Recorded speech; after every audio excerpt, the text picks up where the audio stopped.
Tonight, I am so proud and excited to present one of my dearest friends in the whole entire world, who is not only, the most empathetic and charismatic and caring and wonderful doctor, but he is a traditional Chinese medicine practitioner. Please welcome Dr. Ryan Gallant.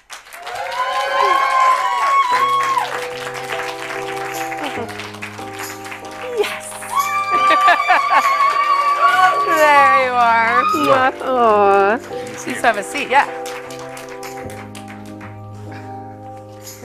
Welcome. Thanks for having me. Look at that. We've got a doctor on the show. We must be moving up in the world.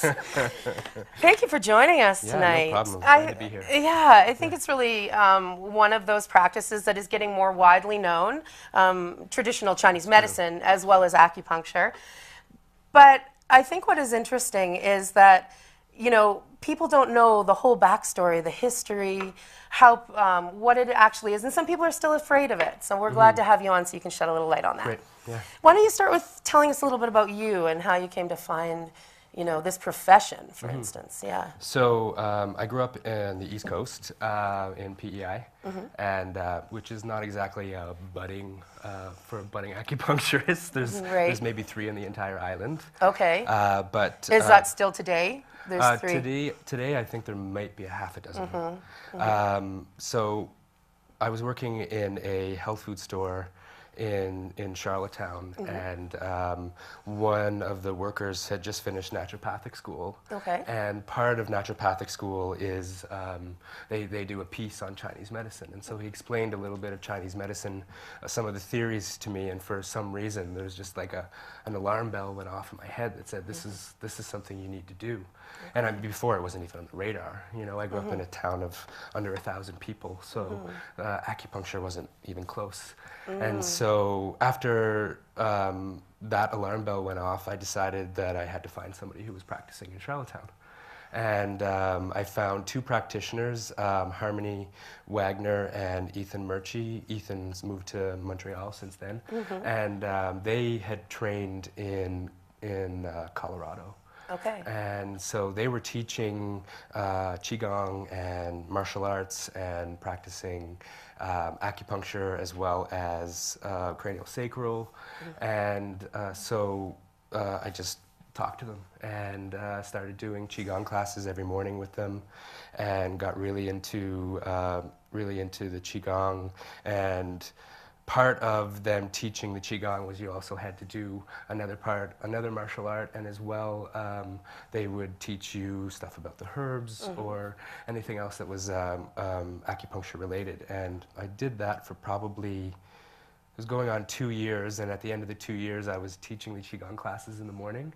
And they had done a visit to Nelson where just so happened that they had gone to the school just to kind of check it out, and they thought it seemed like a really good school. And so I decided that there was other schools in Toronto and there was one in Victoria, and none of them really kind of felt like the right fit for me. And so as soon as I found out about the school in Nelson, it seemed like everything just kind of fell into place. This is where you're meant to be, like so many people say about the Kootenays, isn't it? That we all end up here. And well, I was convinced I was going to move back to PEI because, like I said, there's not very many acupuncturists there.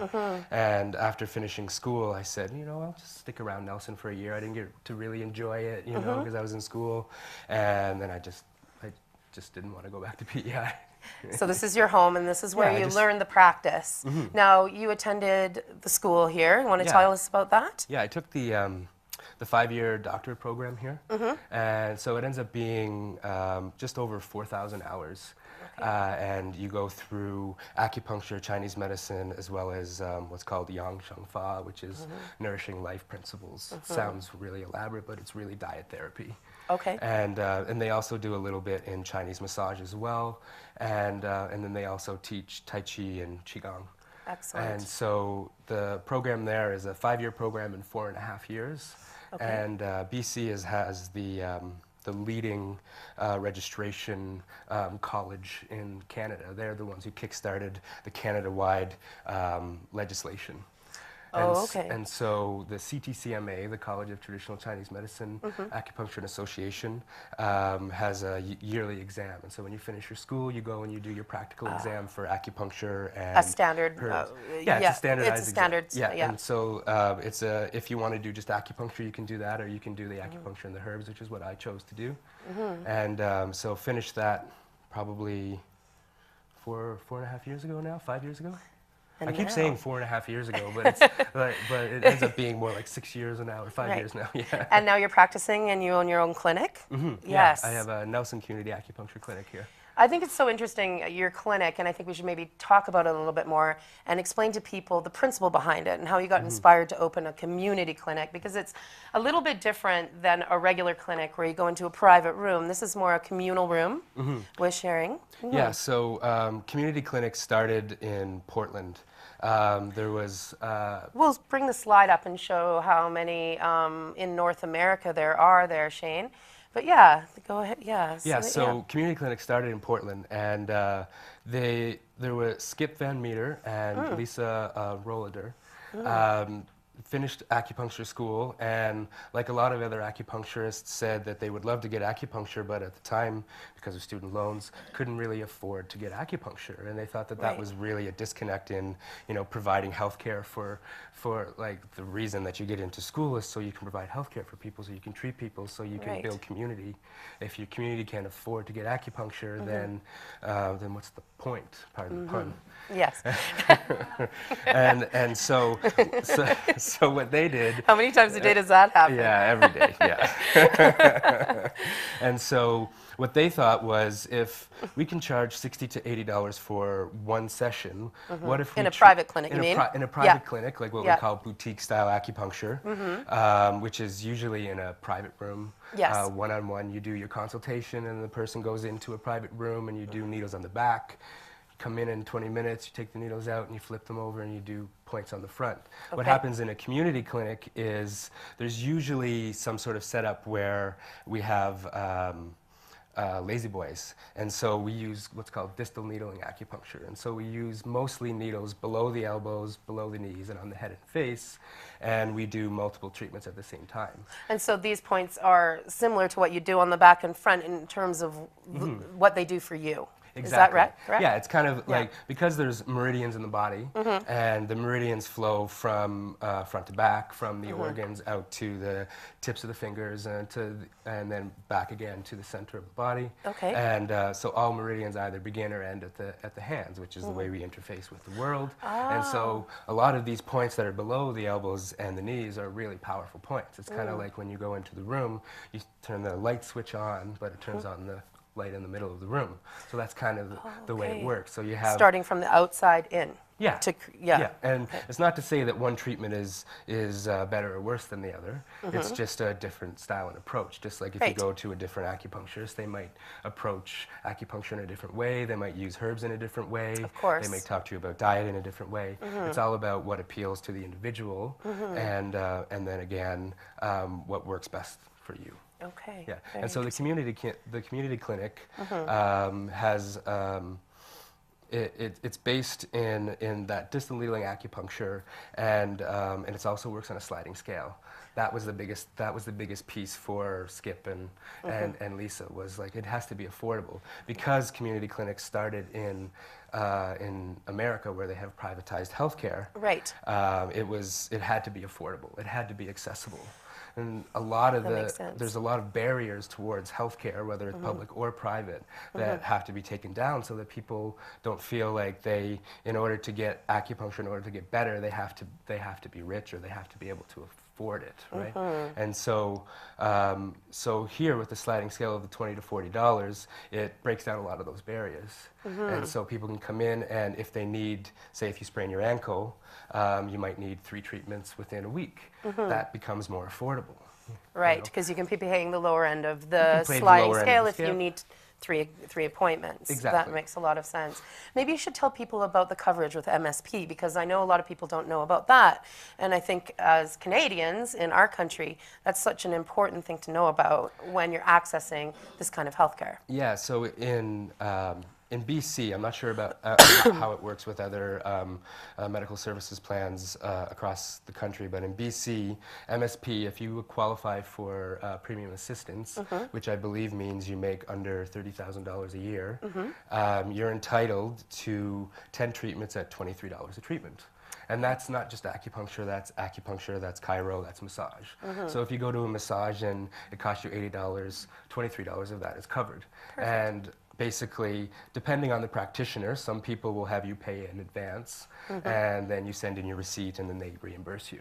At the community clinic, because we have a sliding scale of $20 to $30, that $23 is essentially your treatment. That's amazing. And because I opt, it was what's called opting out, the patient signs a waiver form that says checks from MSP made out to them, I can cash, and so they don't have to actually exchange money. Oh, so when excellent. they come in, they say that they want to do the MSP, they sign the form, and then from there on in, we can set up the MSP, and they don't have to worry about exchanging money. And if they want to bump up the $23, they can, but there's no pressure for that, and it's 10 treatments.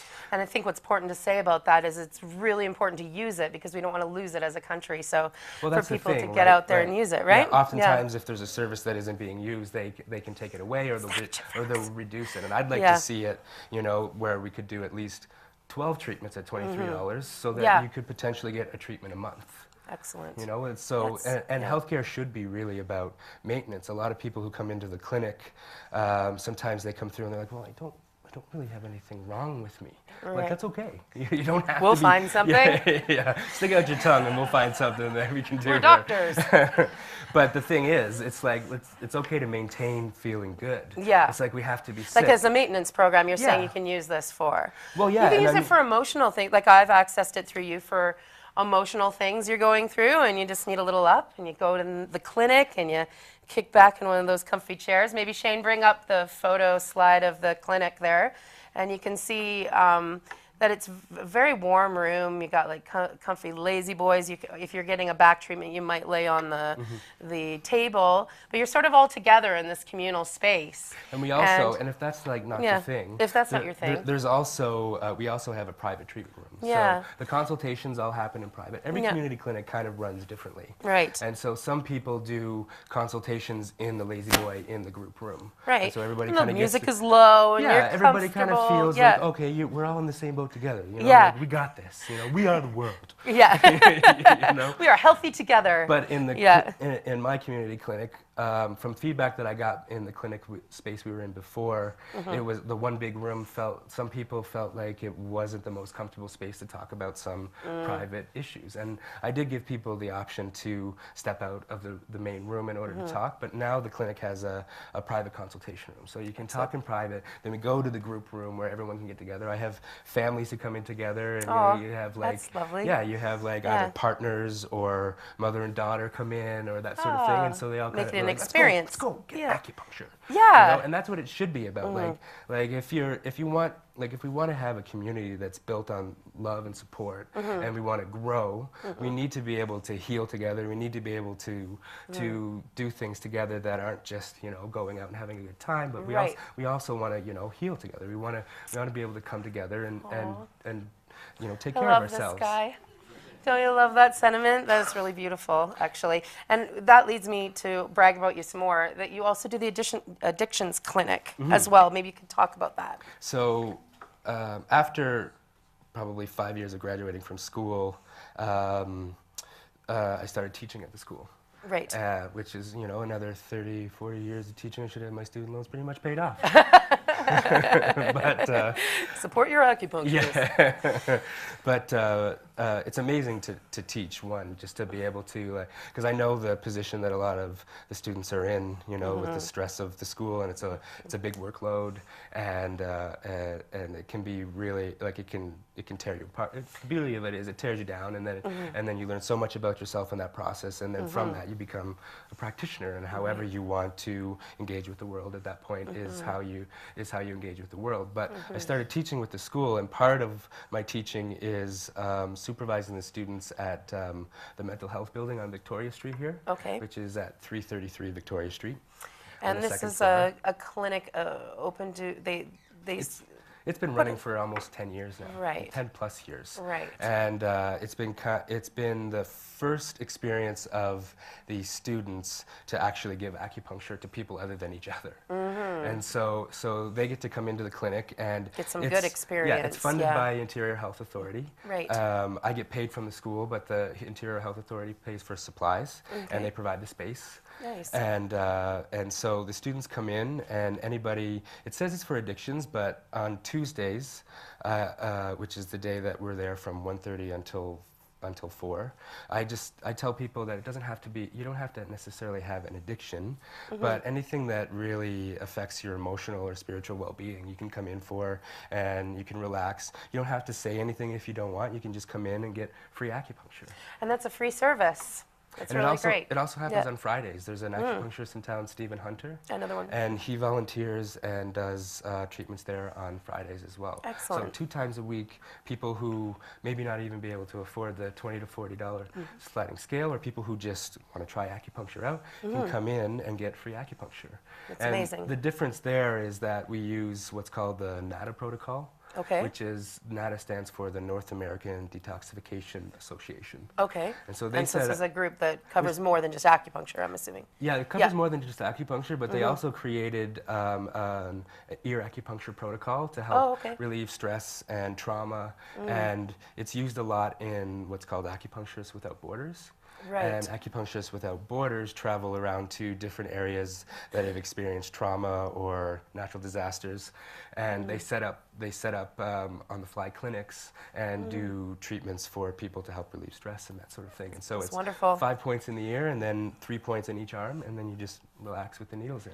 That's and fantastic. it can be as little as having chairs like this, or it can be whatever they have available. Right. It's And unique to each It's unique to each place, and it's unique to each practitioner. And so there's a society of acupuncturists who work with Acupuncturists Without Borders, and they travel to all over the world to do treatments. Oh, that's wonderful. And this protocol is also used was also used with veterans after coming back and Oh, that's who suffer wonderful. from post-traumatic stress. Okay. And there's And a they lot see of a programs. success rate with that? Yeah, there's been a lot of programs in the States that saw big success. Like nothing else was working for these people. Isn't that wonderful? They started getting acupuncture 3 times a week and started to see their sleeping patterns get better, their nightmares get better, and so their just overall general well-being was improving. That's fantastic. And I mean, the community clinics started off small, and now I'm not sure the number of community clinics in America, but they give over 2 million treatments a year. That's crazy good. Yeah, it's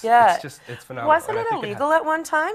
It was illegal until the late 70s. Acupuncture was illegal in, I believe, North America. And so Ronald Reagan, you were telling me, was instrumental? Yeah. Interestingly, so Ronald Reagan traveled to China. Yeah. And one of his reporters that went with him got appendicitis while he was in China. Oh, wow. And had to have his appendix removed, and the surgery was done with acupuncture anesthesia. And so he was awake throughout the whole procedure, and it just blew Ronnie's mind. Well, Ronnie's mind was blown. The writer's mind was blown. Yeah. So he came back and he started writing That's about how it acupuncture. Happened. He started writing about acupuncture. Yeah, he started writing about acupuncture. Yeah. And so there was a practitioner. Her name was Miriam Lee. She worked in California, and at the time, because it was illegal, she was working a factory job and then doing. Wow, underground? Yeah, underground. And she was awesome. she was doing So these underground treatments, and then she was arrested for practicing medicine without a license. And when she was taken to court, the courtroom was filled with all of her patients who were just like, supporting. You cannot put this woman in jail. Like, she helps us so much. And so the charges were dropped, and she was working 10, 12 hours a day, doing 10 patients an hour. And this is kind of where the theory behind community acupuncture was born, because you had distal needling acupuncture, where you have multiple patients coming in, kind of like sitting in a chair, standing up, whatever you could manage. And she was using a certain group of points and then just manipulating them slightly different for different cases, and then just helping all of these people. That's amazing. And so in the late 70s, Governor Jerry Brown signed the legislation that said that acupuncture could now be legal. And then Miriam Lee formed the Acupuncture Association of America and started teaching acupuncturists all over California. And it So just we kinda have, went, you can be thankful for that. yeah, exactly. So since we're talking about points, can I bring your fella up? Yeah, yeah. Let's look at him. Mister. He forgot his pants. But this is an adult show, so... So these are, well, I guess I'll put him here so you can touch him inappropriately if you need to as well. So this, I'm just going to hold so his this hand. is, It's my new friend.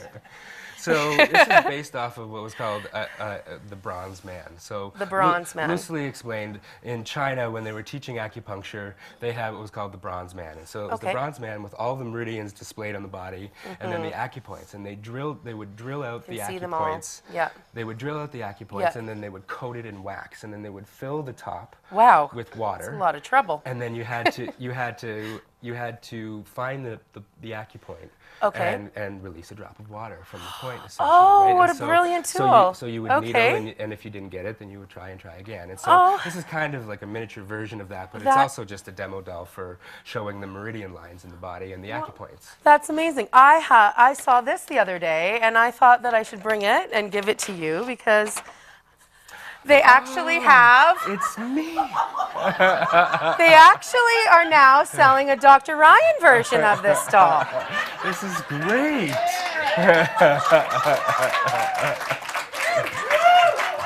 Yeah. Poke and play. And basically, you can see has all the exact same points Totally, on it's there. pretty much to scale. Except he also has a little bit of a flesh belt, which Yeah. is Oh, quite yeah. nice. And the acupuncture Foundation needles garments? are included. You see they're right in the head there. Oh, well, so I perfect. just That's wanted where I to put give the- that oh, to you. I'd like to thank the Academy. I think you should get some money from that. I don't want people Right, I'll set ripping it you up off. in the clinic. Yeah. Let's talk about chi. Okay. Yeah, let's talk about Yeah. chi because So everyone I ta- find it so exciting, like interesting. It's really cool. Well, everyone talks about chi, and they talk about chi as in it's like this kind of mystical thing. It's Yeah. like, they call it energy, and that's not necessarily wrong, but Okay. like for a lot of people, like especially critics, it doesn't really jive well with them. Right, okay. And so the way I look at chi, and a lot of different people look at chi, is basically it's like a relationship you have with something. You know, so the relationship that we have right now, there's chi there. Oh, You know, okay. and so essentially, if you have an organ, say the liver, if it's functioning in excess, the relationship that the organ has with its functions is in overdrive, and so that's causing an excess chi, which is essentially depleting chi at the same time. So Okay. the relationship the liver has between the kidneys is the chi between the liver and the kidneys. And so Okay. when you hear, say, liver chi stagnation, it just means that the relationship the liver has with its function is blocked. Okay. You know? And so that means that some of these meridians are blocked, and could be. that's why you would needle them. Yeah, exactly. Okay. And so they show the meridians on the surface of the body, Right. but the meridians essentially run along fascial planes or along different groups of muscles. Okay. Right? And so Yeah. the meridians are deep to the bone, and these meridians connect also to the organs of the body, Right. and then affect their function as well. Okay. And so, and different organs have different pairs, like the lung and large intestine meridian is paired, and so, which you can see as like the health of the gut affecting the health of the lungs, if you look at the emotional aspect Right. of the lungs, because the lungs are about grief and sadness, and so when we cry, we tend to hyperventilate, and so that kind of connects that lung emotional connection there too. And that's how you would make a diagnosis is by, this hurts, so there are other places to look for the chi relationship? Yeah, that Am I correct? that Yeah. relationship. So Okay. we're always talking, like, whenever we do a diagnosis, we always talk about, okay, what's the relationship with you and your body? What's the relationship Right. with you and your environment? What's your relationship with you and stress? Right. And then what symptoms does that, like, what does that feel like for you? Mm-hmm. You know, so if you're under stress, it's like, what does stress look like for you? Because every person's going to Well, be let me unique. tell you about it. Exactly, right? You know what? Well, I could use a little treatment perhaps tonight. Oh, yeah? Yeah, Do you you think wanna- maybe? You want to de-stress a little bit? I think I need to de-stress. Does anyone mind been if working I really get a hard. treatment right here live tonight with Dr. Ryan? I'm going to need to disrobe. So what we're probably going to do, right, is you've been working at the computer a lot. Yes. You got a little bit of the mouse hand going, and so oftentimes when we're sitting at the computer, or on your phone,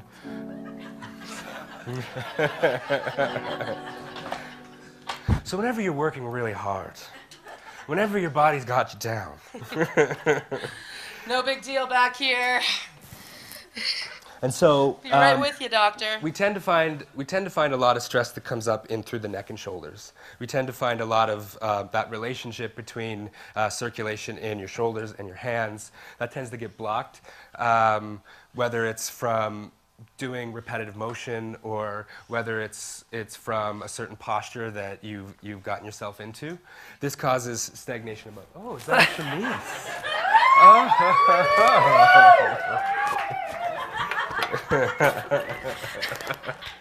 I'm ready for my appointment, doctor. No. That's creepy.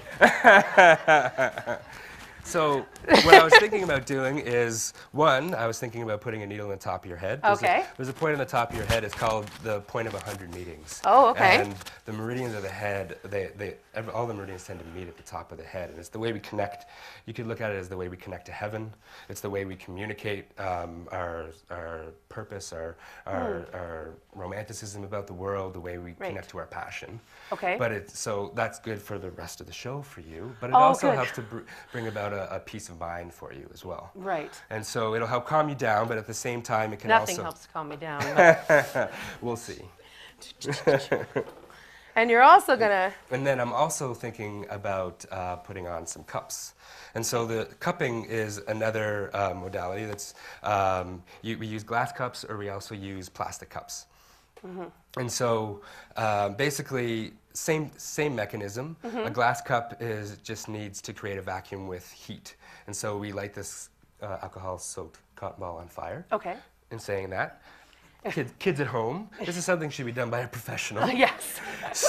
Don't light your cups on fire. No. Don't light your cups on fire. And so find some massage practitioners in Nelson will do cupping, and most acupuncturists will do cupping. Some may do glass cupping, which doesn't require fire, a little less dangerous, and some will do the plastic cup. Either way, what we're going to do is we're going to put cups over the stagnant areas on the back and shoulders to help create circulation for you. Thank you, doctor. Yes. Now, I've had cupping before, and I find it really beneficial. It took me like a super long time to get used to acupuncture. I just wanted to say that for people who may be nervous or have that childhood fear of remembering what needles are about. I'm just going to do the needle. Yeah, sure, put one in there. Yeah. And I literally scream my head off at the clinic, and it ends up getting in there, and it doesn't hurt as much as I think it is, and I'm getting over it. But I've found so much benefit from it. So, it's just incredible. I'm willing to go back over and over and over again. So, and then the cupping also, I've had this done before, and I think it's just such an interesting practice. And gosh darn it, works. Yeah. It works. And so why it works, so first the flames. Woo! Michael Jackson. We got a little bit of this. That was me jerking around on you there. That's my fault. That should be on there. Oh my God. So can you see my flesh in there or what? Oh yeah. So that's the glass cups. And so what this is doing right now is all the muscles are covered in what we call fascia. And so that fascia it's kind of like if you took, it's what holds everything together. It's what kind of keeps everything circulating. It keeps the chains of muscles functioning properly. And sometimes that can get blocked or stagnant in those kind of patterns that I was talking about where the repetitive strain. And so part one of the cupping is it pulls off of the skin and bone any tissue that might be adhered, and it helps to create more movement. It can also help with shortened muscles to get more circulation in there as well, and takes the pressure off of joints and bones. And so it works. The other thing is it also creates blood flow, and blood flow is pertinent for the circulation and to help prevent pain, because all the things that we need to heal are in our blood. It's like hormones, neuropeptides, all those things. And if there's stagnation in that area, there'll be less healing. And so what this does is it draws microcirculation to the area and helps the body to start to heal itself. Did everybody see that? Now, check me out. Happy Halloween. No. So what happens is, usually with the cupping, what we'll see It's like a derby outfit. We got this, and so Can't move. sometimes with the cupping, we'll be left with like a circular hickey, Yes. and these hickeys may last from 3 to 5 days. Yeah. Sometimes though, they don't leave a mark at all. And Right. so usually what we say is the darker the mark, the more stagnation there is in the area, and so more Yeah. that area needs work. And so what I would say to people is, you know, on top of the cupping and the acupuncture treatments, I give them some take-home stretches to do, a little bit of qigong that they could do at home, anything that's going to help them get more range of motion, more mobility into the joints, and help decrease their level of pain. So this is something that we can do in the community clinic as well. How are we doing here? Really good. So good right now.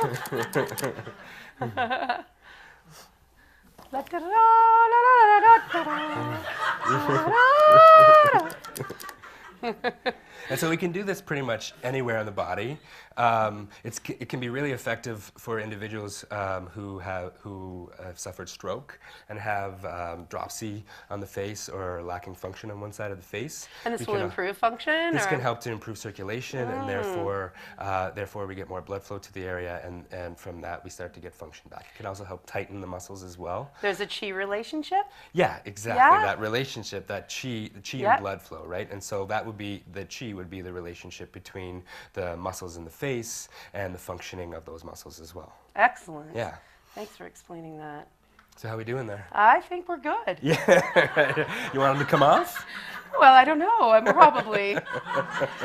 Honestly, You it could probably doesn't keep hurt these at on for all. the I rest of the just show. have this damn show to do. You can stay on for the show. I'll take the needle out first. Thank you. Awesome. No, this really works. I have this treatment done, and just what Ryan says is, you know, for my continual mousing hand there, I'm on the computer a lot, writing and working, and so this really helps alleviate this sort of like, you know, mouse arm.